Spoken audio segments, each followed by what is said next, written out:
Bismillahirrahmanirrahim. Assalamualaikum warahmatullahi wabarakatuh. Selamat pagi teman-teman. Kita jumpa lagi ya di podcast pagi titik balik perubahan. Ini kita sudah masuk di hari puasa yang ketiga ya buat pemerintah. Insya Allah selalu diberi kemudahan. Mbak Siti, monitor. Halo Mbak Siti.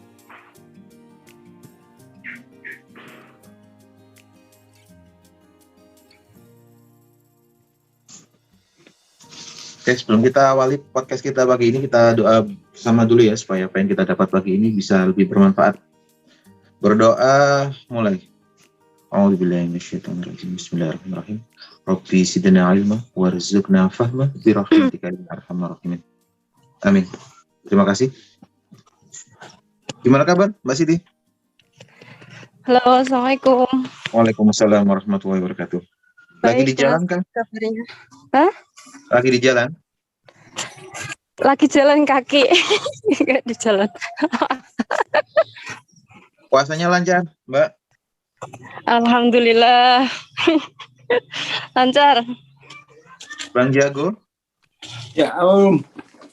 Assalamualaikum. Waalaikumsalam warahmatullahi wabarakatuh. Waduh, just dikira. Habis baca doa, Om. Alhamdulillah. Karena acaranya Titik Perubahan ini baca doanya di. Iya, ini ada pertanyaan dari teman-teman yang baru gabung ya. Yes. Mereka kan mempelajari pemberdayaan diri. Ada istilah alam bawah sadar ya. Iya, alam bawah sadar. Itu kalau dikaitkan dengan peta kesadaran itu ada korelasinya atau gimana, Kang? Gimana ya? Itu soal, bentar dulu ya. Ya tentu berbeda ya. Itu kan soal struktur pikiran ya. Struktur pikiran. Tetapi itu ada hubungannya. Ada hubungannya. Tetapi apa ya? Yang kan begini ceritanya nih. Terutama kita di PCI ya. Jadi di PCI itu apa? Ya dia udah punya apa namanya itu ya. Dia punya hasanah sendiri lah, punya pakem dan itu sebuah disiplin ilmu gitu. Jadi tidak comot sana comot sini gitu ya. Dia udah punya struktur, udah punya tujuan sendiri ya, dan sasarannya juga sendiri. Jadi kalau pengembangan diri kan orang dimotivasi untuk pencapaian ya kayak kekayaan ya tuh. Kalau kita ini kan jalannya itu beda. Yang pertama yang harus diselesaikan itu adalah krisis eksistensi, yaitu kita tercerahkan apa enggak gitu kan. Jadi kalau udah ngomong tercerahkan apa enggak, itu kemudian lagi kita ngomong bahwa sadar itu enggak relevan lagi gitu. Tidak relevan ya.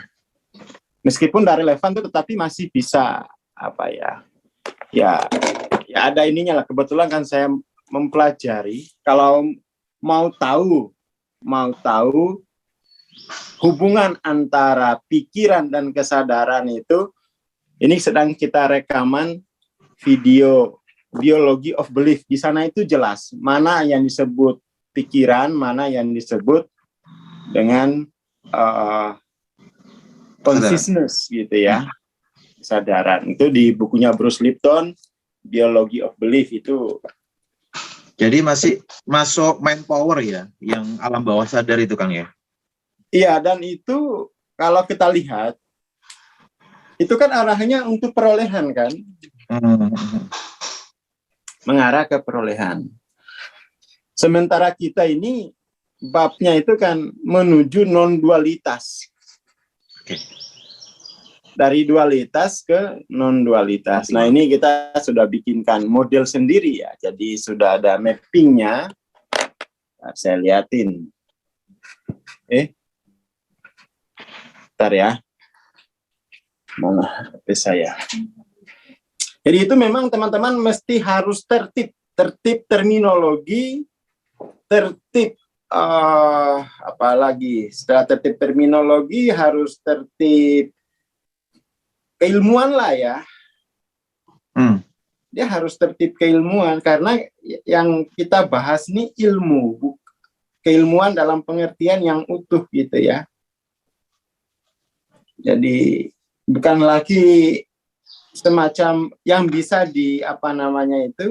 disambung-sambungkan Gatot itu udah bisa lagi pola pikir kayak gitu udah itu terus terang itu udah akan jadi cocokologi. Anda bisa itu udah zamannya udah mati kayak gitu itu zaman 10 tahun yang lalu mungkin bisa Gatot ini sekarang itu udah bisa. Dan itu sebenarnya kan namanya ilmu itu dia punya pakem sendiri, punya sasarannya sendiri, punya problematik sendiri. Nah ini misalnya bentar ya.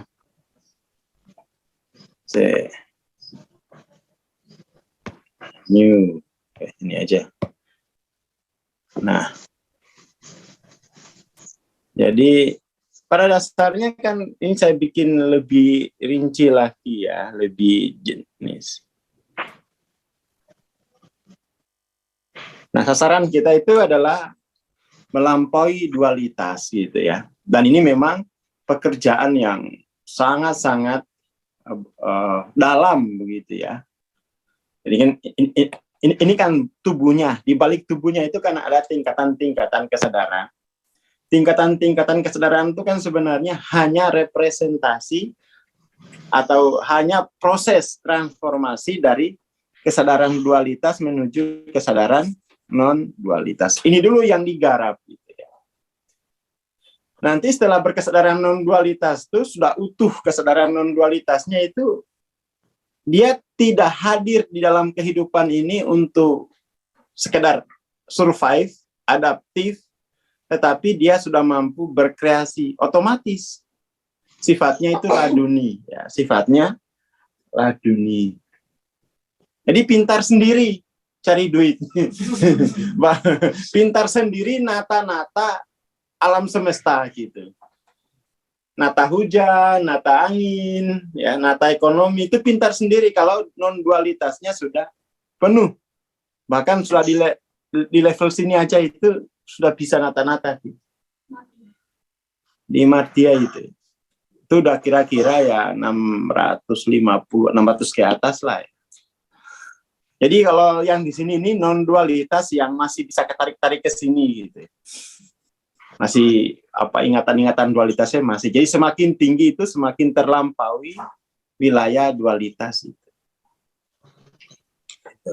Jadi di mana pikiran bawah sadar dalam struktur ini enggak begitu gitu. Enggak seperti itu. Pikiran bawah sadar itu kan sebenarnya kita melihat perkembangan pikiran pengkategorian pikiran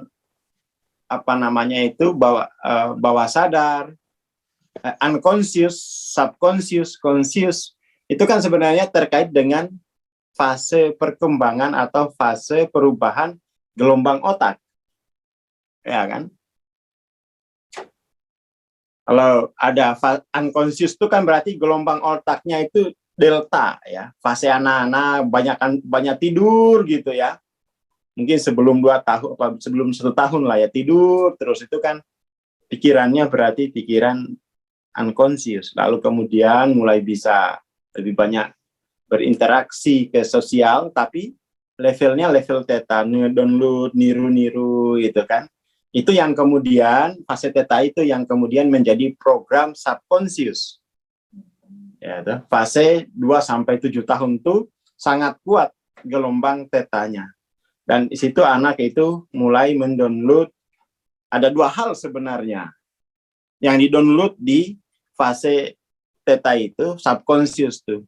Pertama mengenai identitas dirinya, yang kedua mengenai tiga berarti lingkungannya, yang ketiga bagaimana berinteraksi dirinya dengan lingkungan. Hanya itu aja isinya program subconscious yang di-download usia 2 sampai 7 tahun itu udah selesai 3 bab besar tadi, identitasnya, kemudian lingkungannya, lalu bagaimana interaksi dirinya dengan lingkungannya. Itu udah selesai dia udah di-download 2 sampai 7 tahun itu. Selebihnya itu ya udah, jadi nasibnya itu sudah selesai tertulis. Ya. Sudah selesai tertulis di subconsciousnya. Yang itu kemudian ya setelah subconscious itu mulai muncul kesadaran gelombang otak baru kan. Apa itu? Theta, alpha ya. Alpha itu sudah conscious mind gitu kan. Sudah conscious mind, sudah bisa memutuskan, sudah bisa memilih gitu ya. Ya kurang lebih begitu sebenarnya. Jadi kalau saya membahas unconscious, subconscious, conscious itu lebih saya melihatnya cara Bruce Lipton ya. Cara Bruce Lipton membahas itu dia hubungkan dengan perkembangan gelombang otak gitu. Saya kira itu. Dan itu belum termasuk karena Bruce Lipton membahasnya seperti itu, dan saya kira itu cukup jelas untuk membedakan mana evolusi mind, mana evolusi consciousness. Ya, kayak gitu. Siap. Terima kasih penjelasannya, Kang. Mbak Titi. Ya, halo. Monggo. Ya. Ada perkembangan yang perlu dilaporkan? Apa ya? Ya kemarin itu kan banyak dikoreksi tentang keterjebakan di mind ya. Rasionalitas, lalu ya itulah. Nah, di situ mulai bisa mengenali, oh ini saya terjebak di sini gitu. Terus tapi akhir-akhir ini saya rasakan kayak ada tarikan mengamati rasa, merasakan. Pokoknya kalau saya ya kayak kalau mikir atau terjebak di pikiran itu kan kayak fokusnya di kepala gitu ya. Sekarang kayak ditarik-tarik untuk merasakan kayak seperti itu loh. Cuma masih belum clear.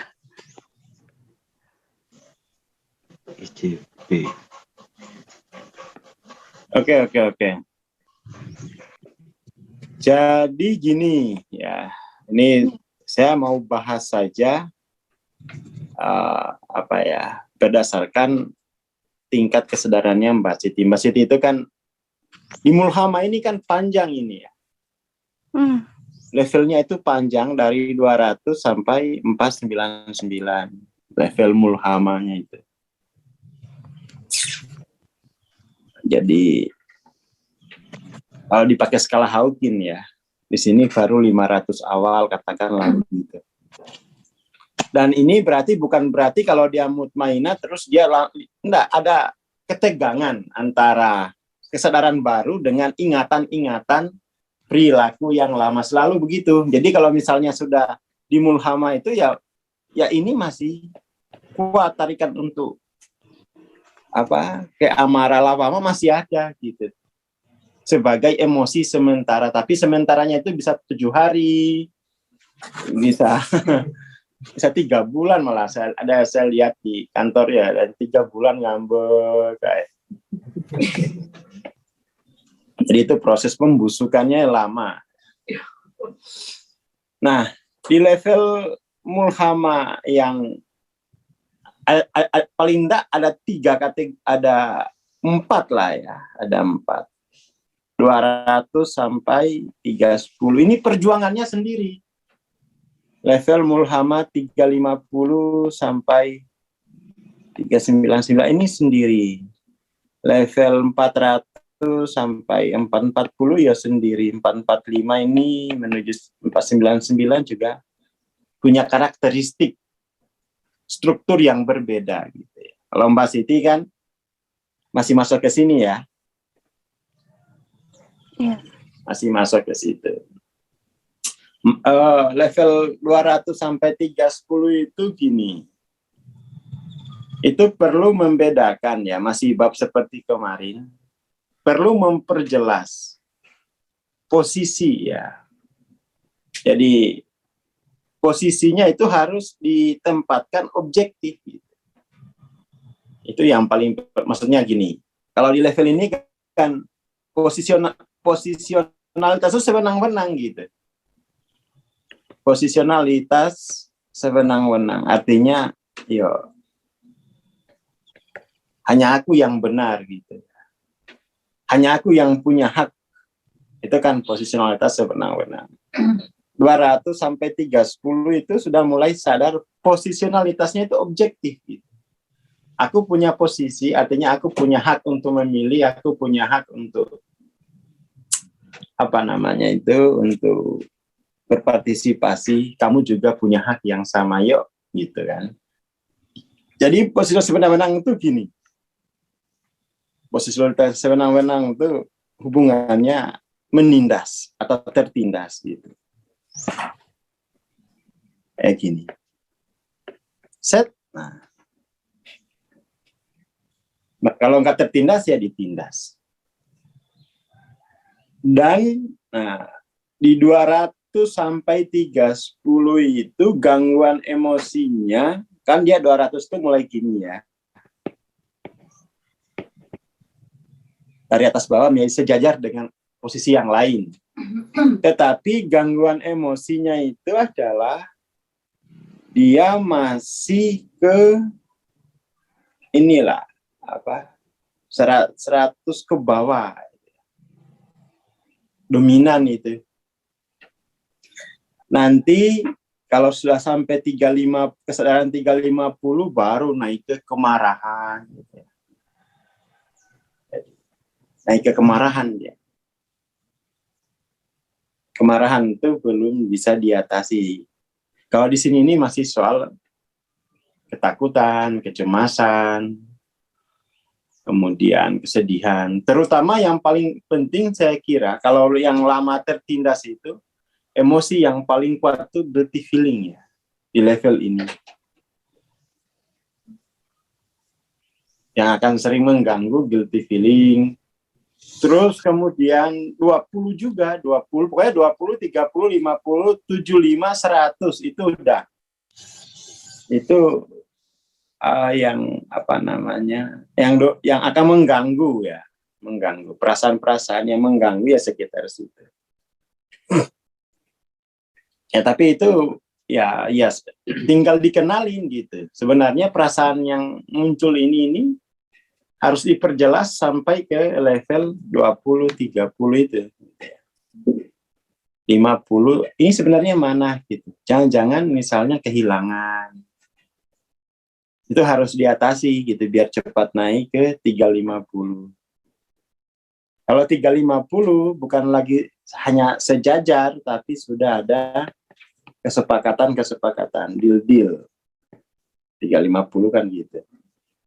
Kalau 400 lebih tinggi lagi, ada sistem yang dibuat gitu ya. Seperti itu. Jadi panjang nih. Ini suaranya Bang Aswar yang putus-putus atau di saya aja ya? Kamu aja kali. Jelas kok Mas. Jelas ya? Oh, di saya berarti. Oke, lanjutkan. Ya, jadi ini proyek. Ini kan proyek kita ya, proyek yang disebut sebagai IPC itu menyebut proses-proses semacam ini sebagai human project gitu kan, human project. Jadi semua orang itu mesti menyelesaikan proyek ini gitu. Kalau enggak dia akan tidak ada progresif evolusi spiritual. Ini kan ya, proyek-proyek kita itu ya sudah seperti ini gitu. Human project-nya gitu. Nah, dan ini tidak ada urusannya dengan sains. Wong ini kan tradisi sebenarnya. Ini kan tradisi di tarekat. Bagaimana jiwa itu dievolusikan. Jadi kita PCI ya nggak perlu menunggu sains di luar untuk ini. Wong ini tradisi sejak zaman dulu. Ya, mbah-mbah kita kan mengerjakan tradisi ini dengan cara dulu itu ya bertarekat, berspiritual kan gitu, untuk mengevolusikan jiwa gitu. Jadi sebelum ada sains, ilmu ini sudah ada. Hawking tuh hanya memperjelas secara kualitatif, kuantitatif, tapi dasar dari tingkatannya ini itu sudah dari zaman dulu. Digarapnya di tarekat kalau dalam Islam. Digarapnya di sana gitu ya. Jadi ini kita ya udah pakai tradisi aja gitu ya. Adapun sains sekarang sudah mulai sadar bahwa sudah mulai sadar mutmainah ya, dengan temuan dengan kuantum ya kan, itu pada akhirnya tidak cukup kalau kita hanya sampai 499, tidak cukup gitu, harus sampai mutmainah, dan itu sebuah kemajuan saya kira dalam dunia sains ya, termasuk Hawking ini gitu. Hawking, Greg Braden, Bruce Lipton, mereka sudah bahwa kita harus naik ke level wholeness. Mutmainah itu level wholeness. Nanti naik oneness, nanti naik non-dual gitu kan. Jadi ya ini tradisi ya. PCI juga pada akhirnya mau nggak mau harus ya melanjutkan ya. Ya kan ini kan sanatnya dari guru saya. Cuma waktu itu memang orang kalau langsung dikasih tahu begini ini ilmu tua, indah saintis. Akhirnya harus mutar dulu ke peta kesadarannya Hawking ya. Orang Indonesia kan gitu. Produknya sendiri itu tidak disukai. Tapi kalau udah dikasih nama barat baru dia senang. Kan harus mutar 4 tahun saya pakai Hawking tuh. Padahal aslinya ya kayak gini. Di Hawking juga dipetakan tapi tidak memakai nama-nama ini, tapi aslinya itu sama ya, sama saja. Hanya pembahasaan dan metodologi bagaimana melampauinya itu saya kira ya berbeda-beda pendekatan tradisinya. Dalam Hawking juga disebut ada pendekatan meditasi, ada pendekatan berpikir, ada pendekatan ubudiyah, ada pendekatan ubudiyah itu pengabdian ya, ada pendekatan non-dualitas. Nah itu teman-teman bagaimana mengevolusikan jiwa, itu ada 4 pendekatan. Jadi kalau lihat yang meditasi, nggak usah itu kayaknya nggak akan sampai itu, jangan gitu. Bisa, asalkan dia punya tradisi yang kuat untuk melampaui dualitas itu ya bisa. Ada 4 pendekatan ya, tadi itu ada meditasi, berpikir, kemudian pengabdian dan non-dualitas, jalan non-dualitas. Itu dibaca di buku Dissolving Ego, ya. Realizing the Self, sudah ada bukunya, sudah ada rekamannya juga, tinggal nonton, plek. Gitu. Ya, itu harus. Bagusnya yang mana Bang pendekatan? Saya belajar semuanya gitu. Saya belajar semuanya, makanya tahu, oh iya bisa gitu. Lewat pendekatan transendental, kita bisa melampaui dualitas. Lewat pendekatan pengabdian, ego kita nanti akan dihajar terus oleh tradisi di dalam tempat kita mengabdi gitu kan. Dengan berpikirnya berpikir mendalam, ya, berpikir linear non-linear, kita bisa melampaui dualitas. Jadi semuanya ya monggo gitu. Yang penting Semuanya sah. Semuanya bisa, ya. Nggak usah disebut hanya tradisiku yang bisa sampai di luar tradisimu, nggak sampai ala itu GR. Lah ini kafir. Nggak boleh gitu ya. Soalnya saya mencobanya semua gitu saya coba. Lalu kemudian kenapa kemudian lebih banyak kontemplasi dan berpikir, yaitu ciri khasnya yang diajarkan guru gitu ya. Zikir dan membaca Quran, berpikir, tadabbur, tafakur gitu kan, itu kan ciri khas di Islam gitu ya. Tapi saya juga pernah praktek kayak meditasi transendental ya bodoh, zikirnya gitu. Tapi dia prosesnya memang tahapannya kan, dia kalau meditasi transendental itu dari mata terbuka, lalu kemudian mulai ngantuk, ya toh, mulai mimpi, tidur, lalu pure consciousness gitu kan. Itu harus dilatih. Biasanya kan habis ngantuk tidur terus ngorok gitu kan, nggak sampai pure consciousness. Kan pure pokoknya. ya langsung senden, wah sudah transenden langsung senden. Kayak hari nih. Itu ada, saya ngikutin gitu, saya waktu itu latihan gitu. Oh iya ya, dari mata terbuka langsung tutup mata dulu, nanti ngantuk ya toh, nanti dream, lucid dream, lalu pure consciousness. Jadi itu harus dilatihkan bagaimana ke fase lucid dream sampai pure consciousness. Kalau sampai ngantuk ya biasa kan, tiap hari ngalamin kan. Berpuluh-puluh tahun ya hanya ngantuk terus ngorok senden gitu ya, nggak transenden gitu. Ya jadi kembali lagi pada akhirnya kan ini kembali ke tradisi sebenarnya. Tradisi, mau pakai tradisi mana aja itu saya kira ya monggo, kita di PCI yes, mengajak untuk lewat berpikir sebenarnya. Berpikirnya non-linear. Makanya di PC itu banyak model-model. Yang itu saya bisa membantu mempercepat melampaui dualitas gitu ya. Paling enggak dari Muhammad ke sini itu ada ininya gitu. Dan ini proyek pribadi, bisnis pribadi harus dijalani gitu. Ini enggak, apa ya? Ini bukan kayak sesi motivasional begitu ya. Aku 2 hari belajar terus langsung jadi master, dapat sertifikat. Ya enggak begitu. Makanya di PC itu programnya berkelanjutan. Jadi orang setelah yang paling jelas tuh orang setelah MTLOC misalnya, itu dia ya sudah, dia mau belajarnya kapan gitu. Dia bisa difasilitasi ya secara pribadi ya. Asal ikut jadwalnya kapan, atau paling bagus tuh ke kantor gitu. Ke kantor kayak kemarin Mas Fajri 2 hari lumayan bisa paham ini gitu ya. Ya 2 hari kemarin Mas Fajri dari Subang. Tahu ya Mas Jamim ya?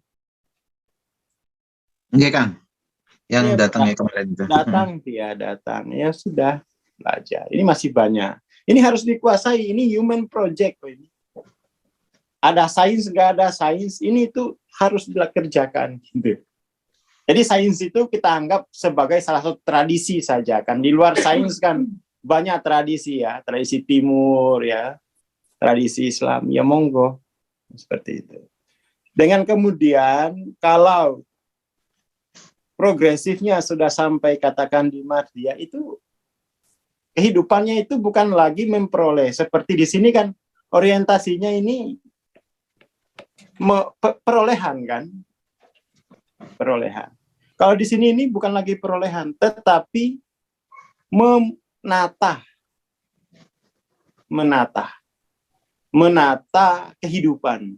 Namanya nata itu ya pasti besar dapatnya. Namanya nata itu ya kayak Pak Haritanu, itu kan nata dia. Nggak kerja itu nata toh dia, nata. CT itu nata, yang lain kan nggak bisa nata gitu.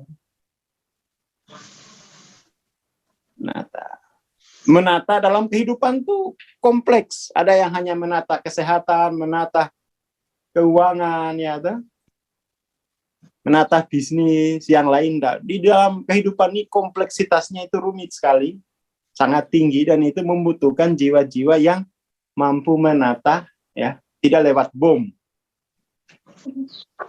Itu menghancurkan lewat pakai bom gitu ya. gerakan-gerakan kekerasan itu kan merusak. Udah ditata dirusak, apapun alasannya pokoknya yang merusak ya itu pasti kesadaran dualitas gitu ya.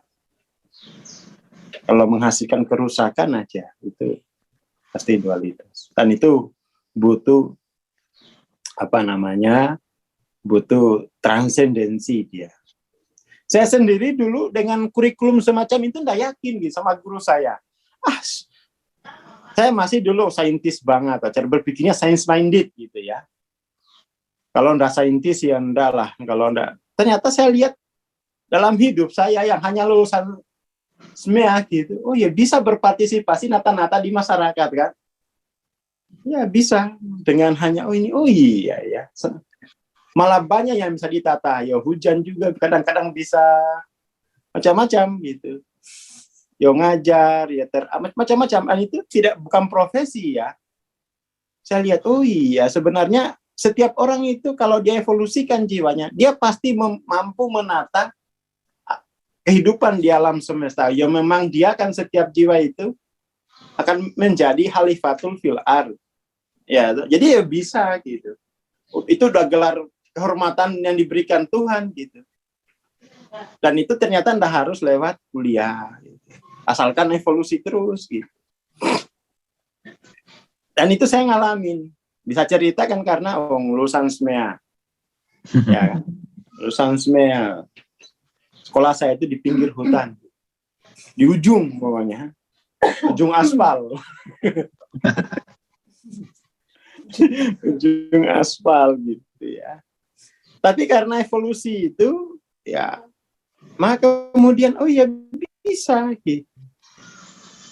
Bisa karena setiap lapisan tingkatan ini itu mempunyai potensinya masing-masing. Dia sudah punya potensi. Ini punya potensi. Jadi ya perilakunya itu hanya menunjukkan potensi yang di bawahnya. Jadi level-level ini menentukan perilaku. Level-level ini menentukan perilaku. Saya kira dan ini penting ya, penting. Jadi ini kurikulum Kurikulum ya IPC itu ya inilah udah biar jelas. Ya ini human project-nya ya ini aja. Kita berangkat udah pegang ini aja udah. Toh sanadnya jelas. Ada sanad dari guru gitu kan. Saya kalau ditanya kuliah di mana loh? Ini disanadkan loh. Saya punya sanad dan dulu diizinkan guru saya untuk ngajar. Jadi kalau ditanya sertifikasi luar negerinya ya guru saya. Guru saya mau ada ininya, ada ijazah tarekatnya.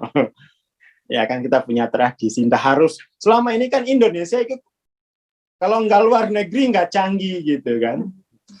Ya enggak, Dewan PCI menunjukkan enggak, kita punya tradisi yang sebenarnya lebih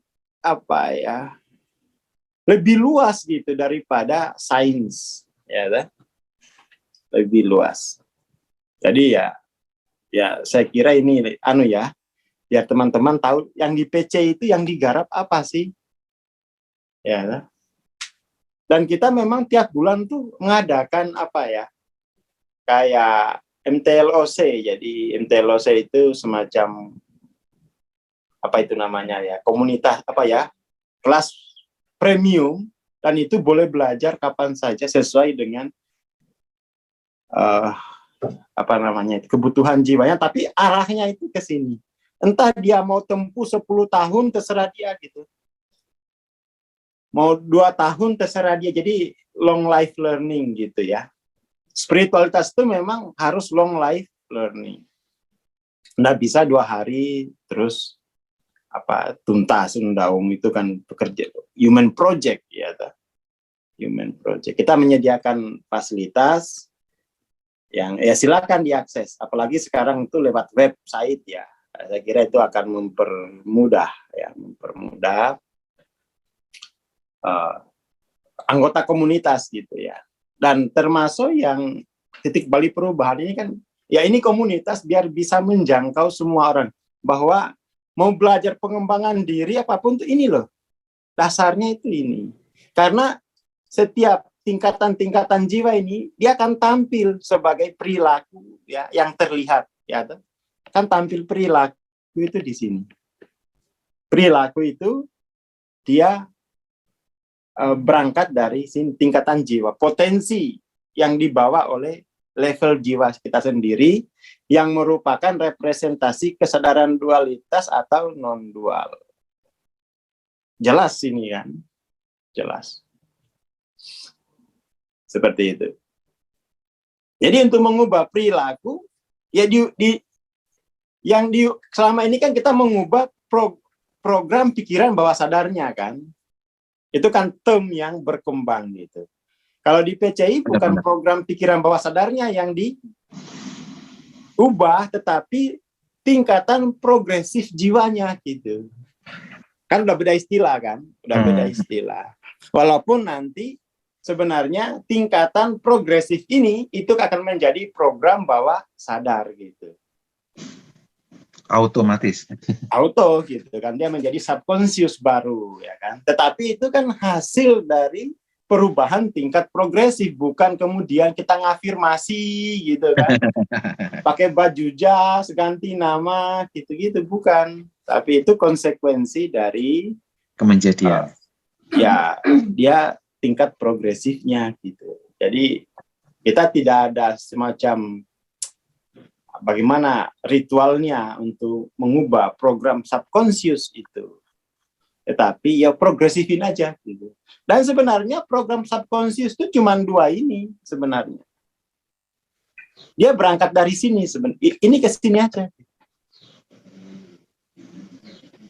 Dualitas atau non dual gitu ya. Itu aja isinya subconscious tuh. Program di subconscious kita itu adalah program dualitas atau non dualitas, itu aja gitu. Tapi untuk mengubah dari dualitas ke non dualitas, itu human project benar itu. Human project benar itu harus dikelola dengan rapi sekali. Nggak boleh asal ya. Nanti orang tuh akhirnya udah belajar lama gitu ya, belajar lama. Tapi kok nggak berubah ya? Berubah. Dan itu memang sebaiknya perubahan ini diukur minimal pakai LOC itulah. Kalau nggak diukur tuh kadang-kadang orang dari lawama ke mulhama itu kan besar sekali ya. Dikira sudah 700, padahal masih mulhama. Kayak dulu ada waktu awal-awal kopdar, Bang, tolong diukur Bang. Saya ini ibadahnya sudah tenang sekali. Udah nggak kayak lagi dulu-dulu. Mungkin saya ini sudah 600. Saya tahu kriki 250 netralitas gitu. Walah, bocah. Tapi saya Bang sudah nggak mengalami lagi konflik. Lah iya, itu kan kamu baru dari sini.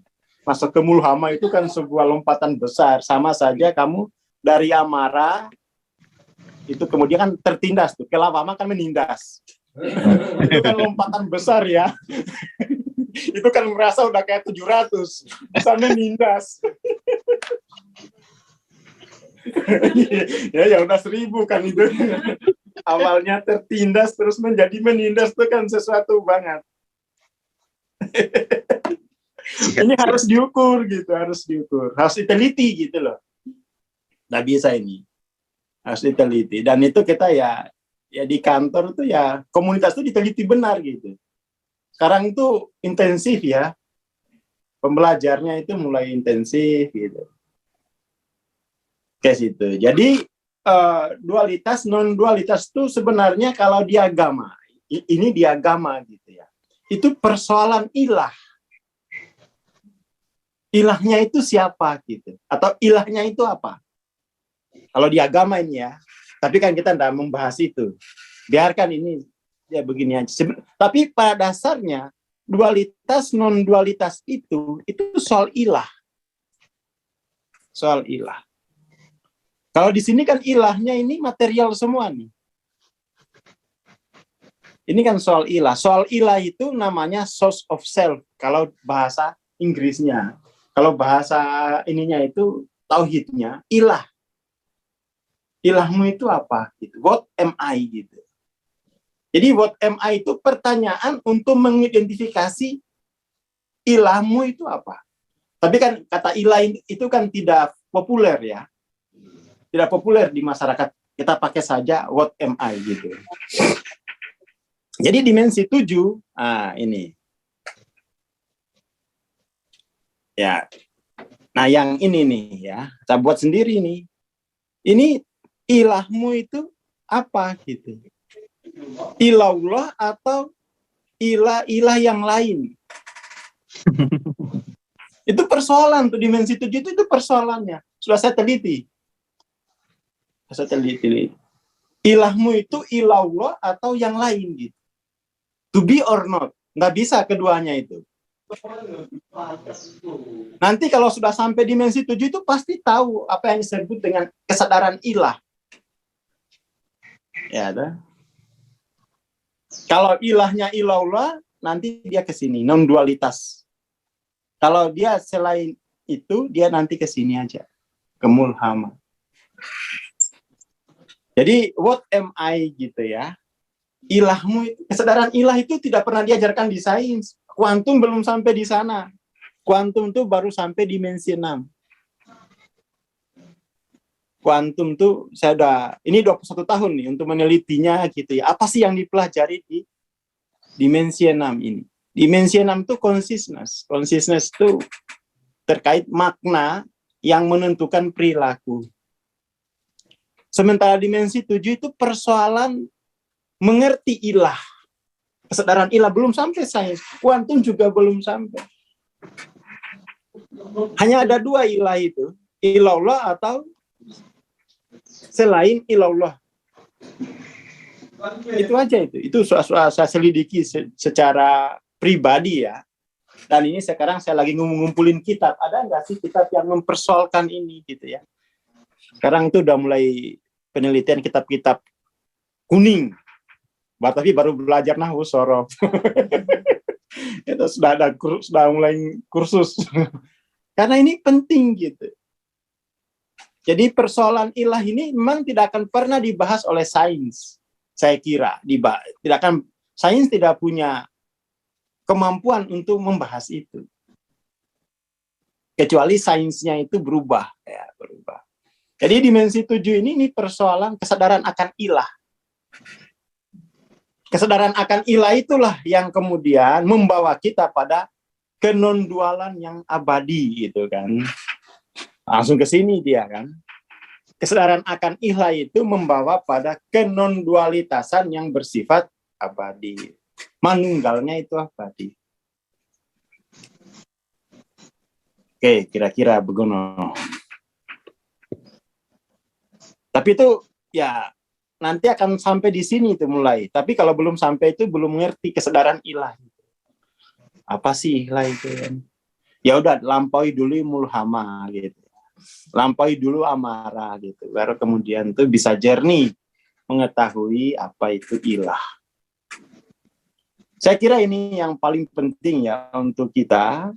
Ya, persoalan ilah itu tidak pernah dipersoalkan. Ya. Makanya itu kita bikinkan model, yuk diteliti bareng-bareng gitu kan. Ini 21 tahun nih saya ngumpulinnya. 21 tahun. Cukup lama ya untuk mengumpulkan ini. Bisa mengkonfirmasi realitasnya gitu. Dan saya hubungkan dengan skala Hawking. Karena saya belajar juga ya sudah kayak gini aja gitu. Model-modelnya gitu ya. Jadi untuk Mbak Siti, kembali ke Mbak Siti ini. Iya. Tantangan terbesarmu adalah kamu harus selalu memperjelas bahwa di dalam kehidupan sosial kamu punya posisi yang setara, posisi yang objektif. Bukan lagi posisi yang sewenang-wenang. Itu satu. Yang kedua, adapun kalau muncul ingatan kamu ditindas atau menindas, itu adalah masa lalu. Jadi kamu harus punya, saat ini aku sudah punya posisi yang setara. Adapun ditindas, dipites,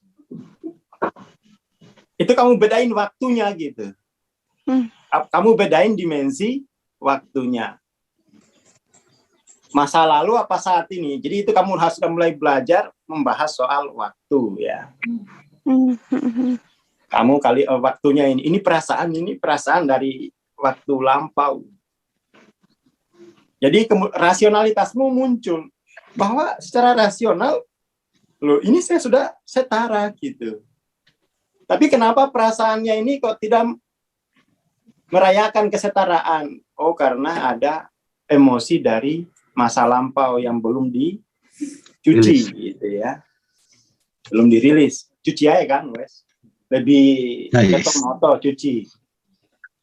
Ya Bang, terus yang itu Bang, kan yang aku rasakan ya, kayak yang kemarin kan masih dominan, misal ada event force muncul itu kan dinalarkan, dicari tahu bla bla bla gitu ya. Tapi kan saat ini kayak mulai gini loh, ketika ngerasa itu kayak gitu di perasaan itu memang nggak enak. Terus kalau stay di situ terus gitu gimana? Masih ini ya. Gini, untuk kamu soal penalarannya itu pokoknya penalaran posisi dalam waktu itu aja gitu. Kamu belajar menalar, jangan terlalu tinggi-tinggi nalarnya. Ntar nggak cukup kabelnya gitu. Kamu cukup menalar posisimu dalam waktu. Menalar posisi dalam waktu. Ya.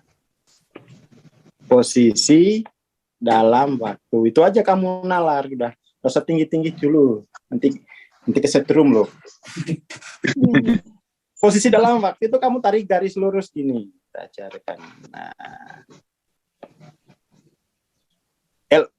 Ini aku udah setara. Ya, kan?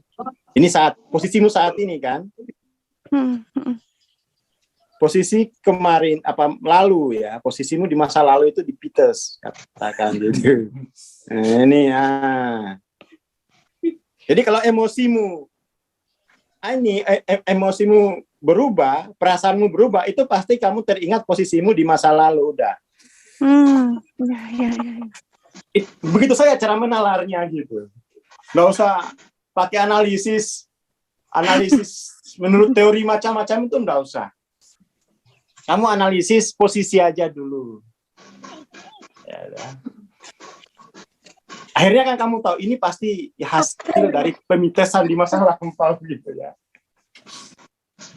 Tapi dari situ kan kamu akhirnya aku memilih yang inilah, memperkuat yang ini kan, masa lalu biarlah itu ya. Cukup seperti itu, analisis posisi dulu aja gitu, saat ini dan masa lalu. Analisis posisi, perkuat terus, tidak boleh kabur ini. Kalau kabur nanti kamu menghayati lagi zaman Sriwijaya, tertindas. Kamu menghayati zaman company, itu kan kamu kacau. Jadi kamu sekarang itu jiwanya latihan ya, latihan perjelas posisi dalam waktu gitu ya. Kalau ini kan posisi dalam ruang nih kan. Itu kemudian kamu perjelas posisi dalam waktu. Situ kamu punya kemerdekaan ya. Ternyata aku rapopo. Perasaanku ini hanya ampas-ampas dari masa lalu yang belum dibakar. Nanti dibakarnya itu nanti di 350 ke atas. Nanti saya sediain nanti kayu bakar Bapak. Karena ketika ditindas ini kan ada dua ini emosi yang menggumpal. 30 dan 150. 30 CS, 30 kalau turun tuh 20. 30 CS itu berarti 100 ke bawah. Kan logikanya begini nih, di dalam posisi semacam ini jiwa itu dalam keadaan dia kalau mengerjakan sesuatu itu kan karena perintah orang lain. Namanya melaksanakan perintah, kalau sukses itu karena yang memerintah.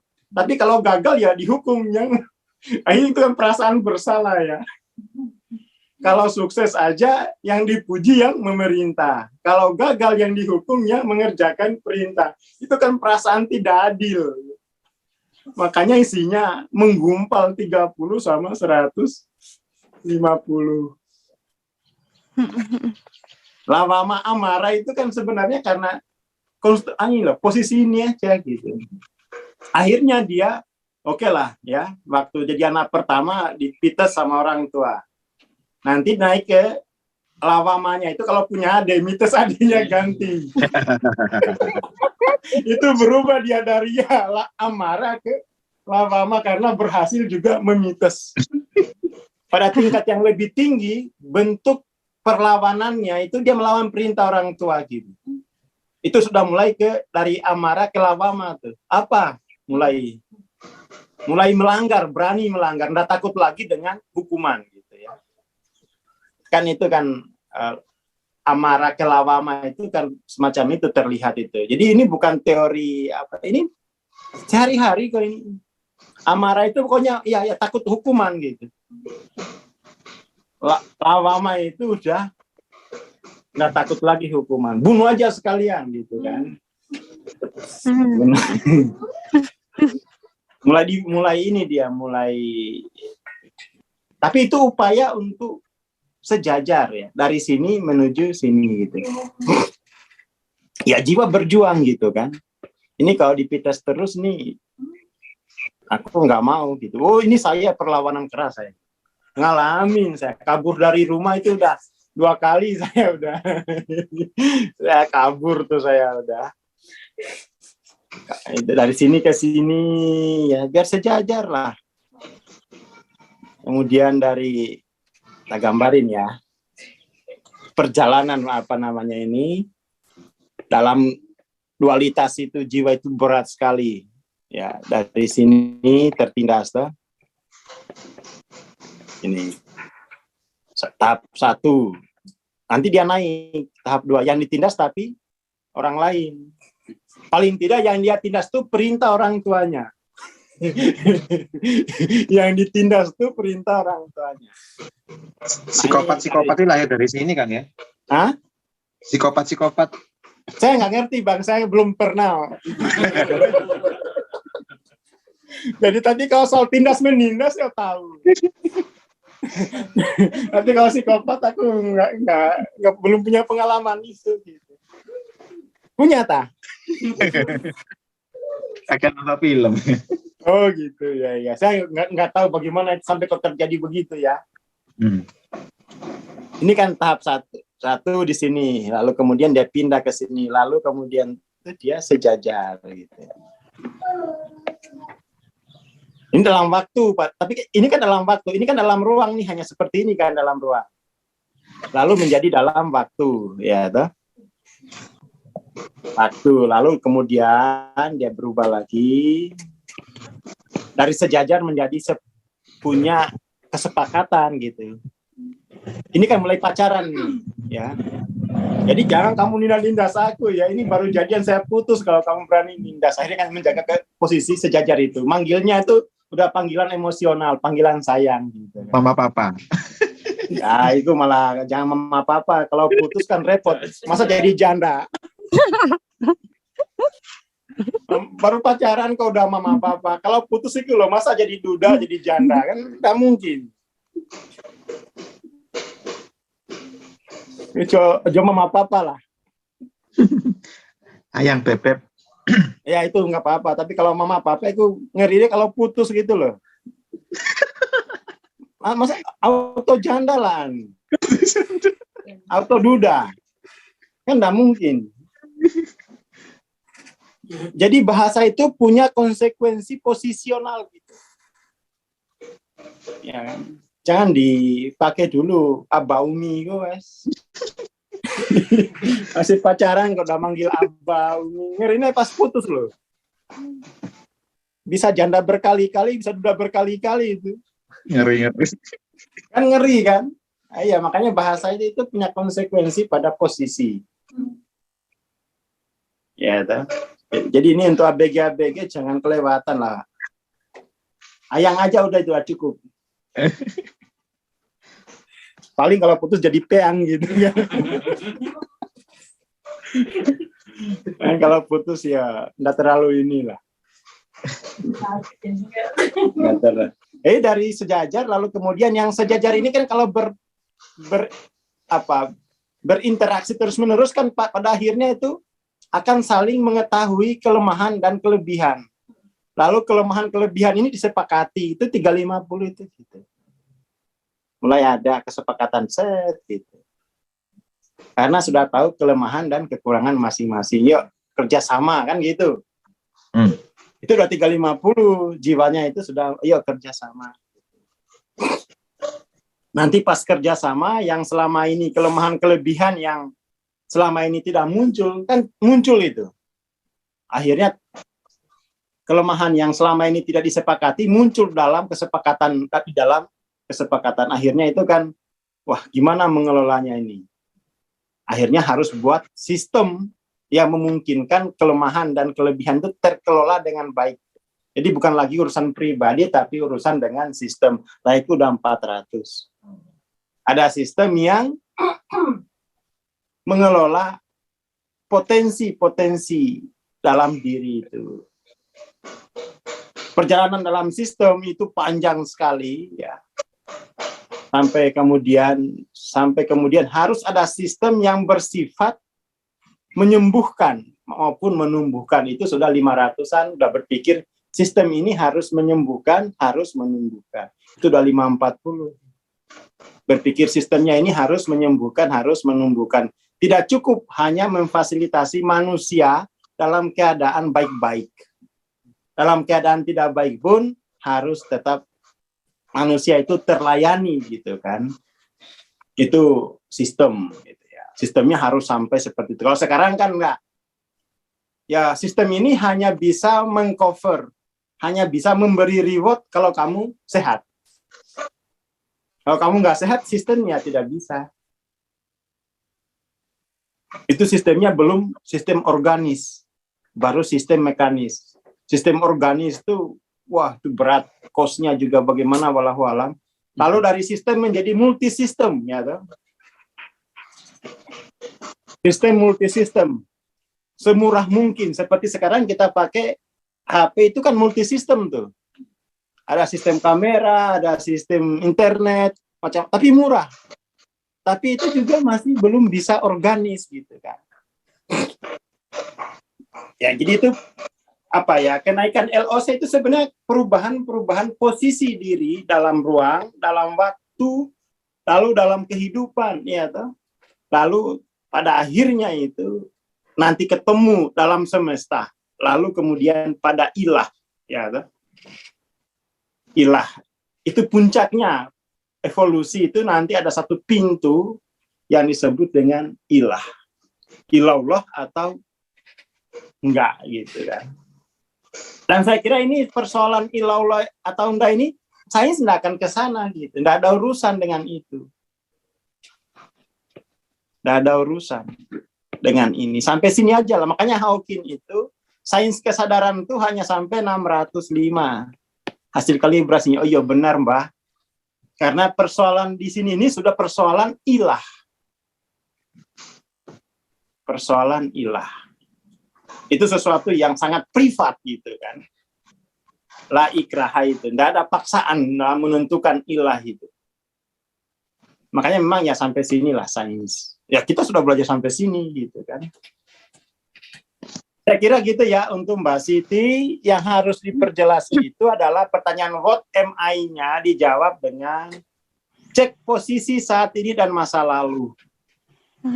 Jadi ketika kemudian mengalami emosi negatif, jangan lupa bahwa jiwamu itu saat ini sudah di posisi sejajar gitu. Kamu itu udah punya pilihan. Ngapain nangis di pojokan?